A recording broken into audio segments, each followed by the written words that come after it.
श्री स्कंद महापुराण माहेश्वर खंड केदार खंड। भगवान शिव की महिमा। दक्ष का शिवजी से द्वेष तथा दक्ष यज्ञ में सती का गमन। यस्याज्ञया जगत्सृष्टा विरंचि पालको हरिः संहर्ता कालरुद्राख्यो नमस्तस्मै पिनाकिने।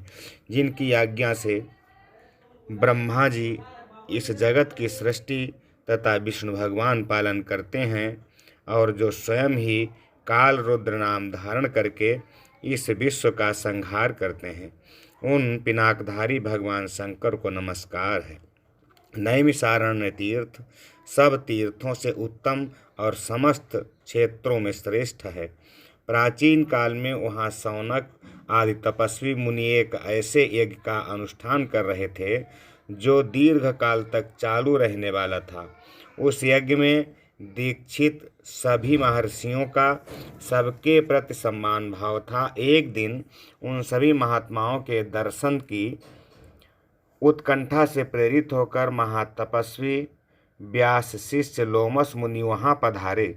उस दीर्घकालिक यज्ञ का अनुष्ठान करने वाले मुनियों ने लोमस जी को आया देख एक साथ ही उठकर उनका स्वागत किया। सबके मन में उल्लास छा गया। सभी उनके दर्शन के लिए उत्सुक थे। वे पाप रहित महाभाग महर्षिगण लोमस जी को अर्घ्य और पाद्य निवेदन करके उनके सत्कार में लग गए। आतिथ्य के पश्चात उन्होंने विस्तार पूर्वक शिव धर्म सुनाने के लिए लोमस जी से प्रार्थना की। इस पर उन्होंने शिव जी के उत्तम महात्म्य का इस प्रकार वर्णन प्रारंभ किया। लोमस जी बोले कि 18 पुराणों में परम पुरुष भगवान शिव की महिमा का गान किया गया है, अतः शिव जी के महात्म्य का पूर्णतया वर्णन कोई भी नहीं कर सकता। जो लोग शिव इस 2 अक्षर के नाम का उच्चारण करेंगे उन्हें स्वर्ग और मोक्ष दोनों प्राप्त होंगे, इसमें तनिक भी संदेह नहीं है। महादेव जी देवताओं के पालक और सबका शासन करने वाले हैं। वे बड़े उदार औढ़रदानी हैं। उन्होंने अपना सब कुछ दूसरों को दे डाला है, इसीलिए वे सर्व या सर्व कहे गए हैं। जो सदा कल्याण करने वाले भगवान शिव का भजन करते हैं वे धन्य हैं। जिन्होंने विष भक्षण किया, दक्ष यज्ञ का विनाश किया, काल को दग्ध कर डाला और राजा श्वेत को संकट से छुड़ाया, उन महादेव जी की महिमा का वर्णन कौन कर सकता है। मुनियों ने पूछा कि हे महामुने, भगवान शिव ने कैसे विष भक्षण किया तथा कैसे दक्ष यज्ञ का विनाश किया, वे सब बातें हमें बताइए। हमारे मन में वो सब सुनने के लिए बड़ी उत्कंठा है। लोमस जी बोले, विप्रगण, पूर्व काल की बात है। प्रजापति दक्ष ने परमेष्ठी ब्रह्मा जी के कहने से अपनी पुत्री सती का विवाह महात्मा शंकर जी के साथ कर दिया था। एक दिन वे ही दक्ष स्वेच्छानुसार घूमते हुए नैमिषारण्य में आए। वहाँ के ऋषि मुनियों ने उनका बड़ा आदर व सत्कार किया। संपूर्ण देवताओं और असुरों ने भी स्तुति और नमस्कार करके दक्ष का सम्मान किया, किंतु भगवान शंकर ने उनको प्रणाम नहीं किया। दक्ष ने जब इस बात की ओर लक्ष्य किया तब उनके मन में बड़ा क्रोध हुआ। वे प्रजापति ठहरे, यह अपमान कैसे सहते। उन्होंने तुरंत भगवान शिव के प्रति कटु वचनों की बौछार प्रारंभ कर दी। अहो, ये संपूर्ण देवता और असुर भी मेरे चरणों में मस्तक झुकाते हैं। श्रेष्ठ ब्राह्मण भी अत्यंत उत्सुक होकर मुझे प्रणाम करते हैं, परंतु वह शंकर दुष्ट पुरुषों की भांति मेरे सामने शीश क्यों नहीं झुकाता। वह भूत प्रेतों का स्वामी है और सदा प्रेत पिशाचों से घिरा रहता है, फिर भी अपने को महान समझता है। इसलिए आज मैं उसे शाप देने के लिए उद्यत हुआ हूँ। हे श्रेष्ठ ब्राह्मणों, मेरी बात सुनो और इसका पालन करो। आज से इस रुद्र को मैंने यज्ञों से बहिष्कृत कर दिया। दक्ष का ये कठोर वचन सुनकर नंदी को बड़ा क्रोध हुआ। वे बोले, अहो मेरे स्वामी महेश्वर, यज्ञ भाग से वंचित किए गए। यज्ञ, दान तथा तप, नाना प्रकार के तीर्थ जिनके नाम से ही पवित्र हुए हैं, उन्हीं भगवान शिव को शाप क्यों दिया गया? खोटी बुद्धि वाले दक्ष, वह यज्ञ जिसमें शंकर जी का भाग न हो व्यर्थ ही होगा। दुर्बुद्धे, तू उस यज्ञ की रक्षा कर। अरे, जिन महात्मा शिव ने संपूर्ण विश्व का पालन किया है, उन्हीं को तूने शाप दे डाला। तब महादेव जी ने नंदी से कहा, महामते, तुम्हें ब्राह्मणों के प्रति कभी क्रोध नहीं करना चाहिए। मैं ही यज्ञ हूँ, मैं ही यज्ञ करने वाला यजमान और आचार्य हूँ। संपूर्ण यज्ञांग भी मैं ही हूँ, इसलिए मैं सदा यज्ञ में रत हूँ। मुझे कोई शाप देकर यज्ञ बहिष्कृत नहीं कर सकता। इसी प्रकार सर्वव्यापी होने के कारण मैं किसी के भीतर नहीं हूँ, किसी भी सीमा से आबद्ध नहीं हूँ। इस दृष्टि से देखने पर मैं सदा ही सब यज्ञों से बाह्य हूँ। भगवान शंकर के इस प्रकार समझाने पर महातपस्वी नंदी ने विवेक का आश्रय लिया।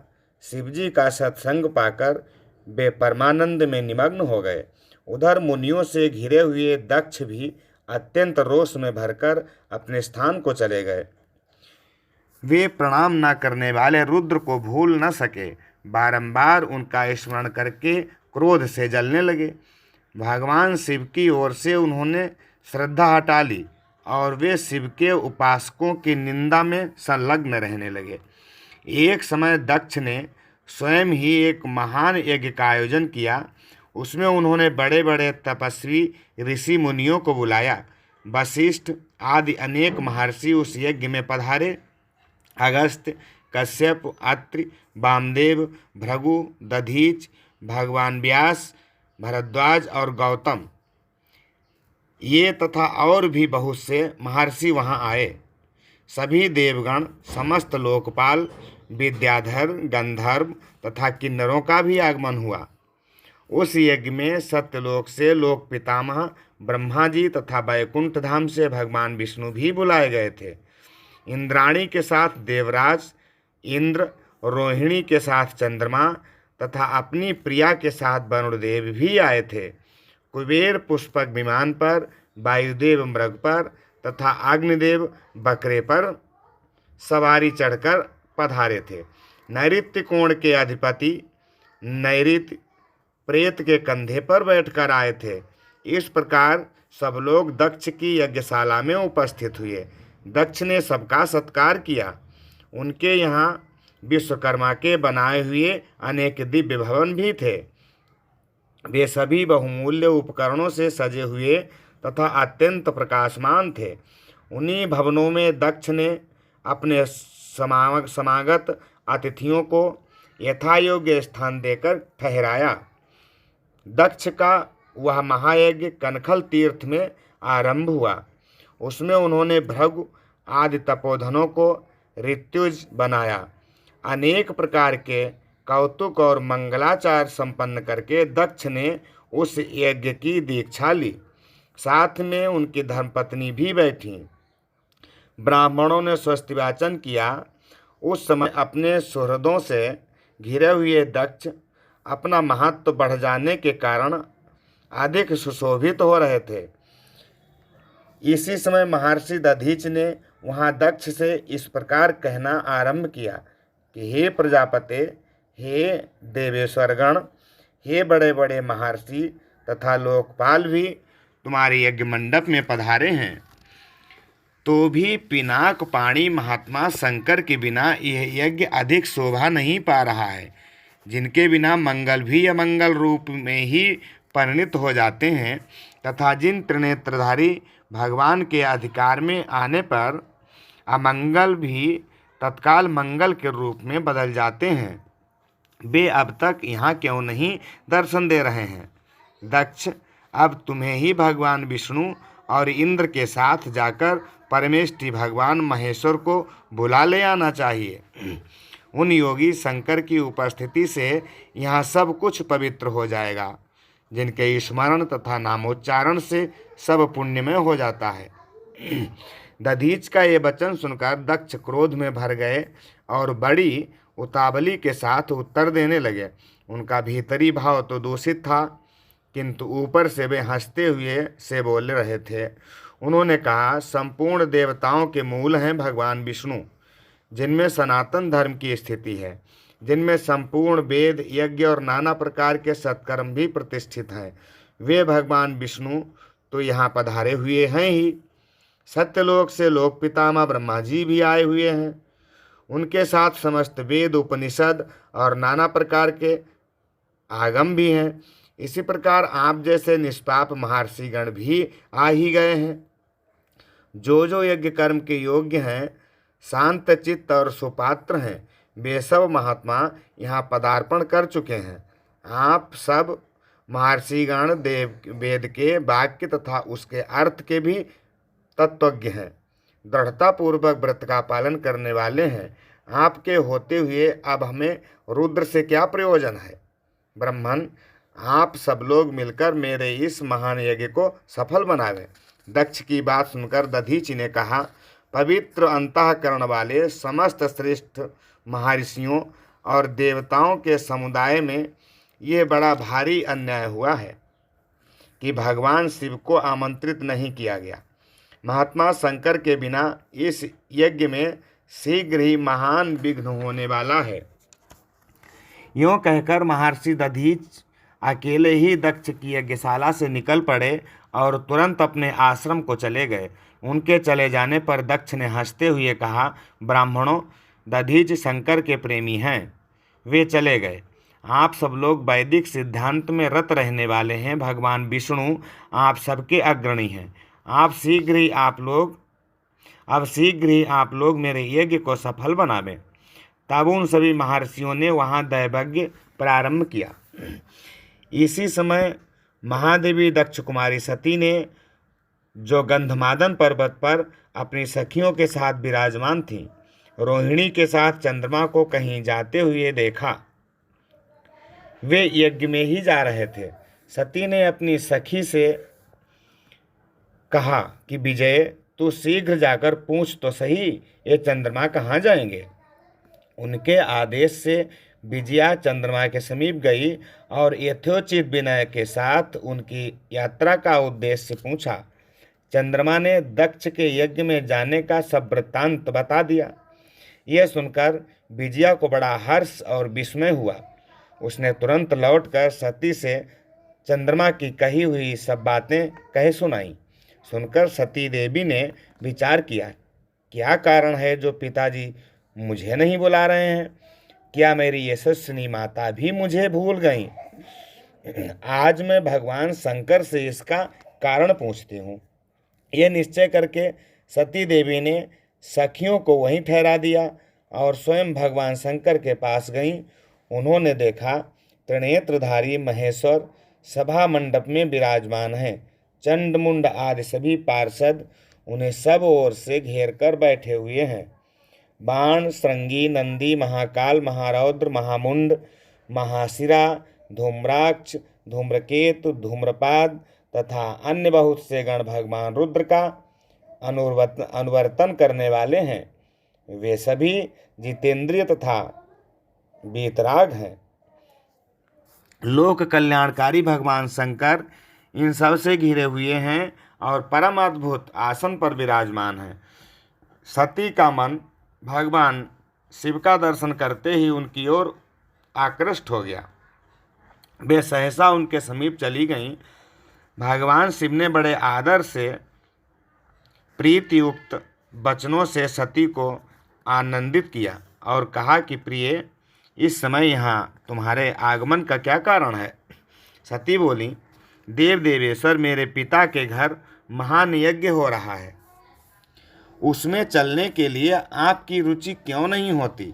सदाशिव, यद्यपि आप उस यज्ञ में बुलाए नहीं गए हैं, तथापि आज मेरे कहने से मेरे पिता की यज्ञशाला में आप स्वयं सब प्रकार से प्रयत्न करके पधारें। सती का यह वचन सुनकर महादेव जी ने मधुर वाणी में कहा कि कल्याणी, तुम्हारे पिता की दृष्टि में जो देवता, असुर तथा किन्नर आदि सम्माननीय हैं, वे सब निसंदेह उनके यज्ञ में पहुंच गए हैं। सुंदरी, जो लोग दूसरों के घर बिना बिना बुलाए जाते हैं, वे वहाँ मृत्यु से भी अधिक कष्टदायक अपमान को प्राप्त होते हैं। सुबह दूसरों के घर जाने पर इंद्र भी लघुता को प्राप्त होते हैं।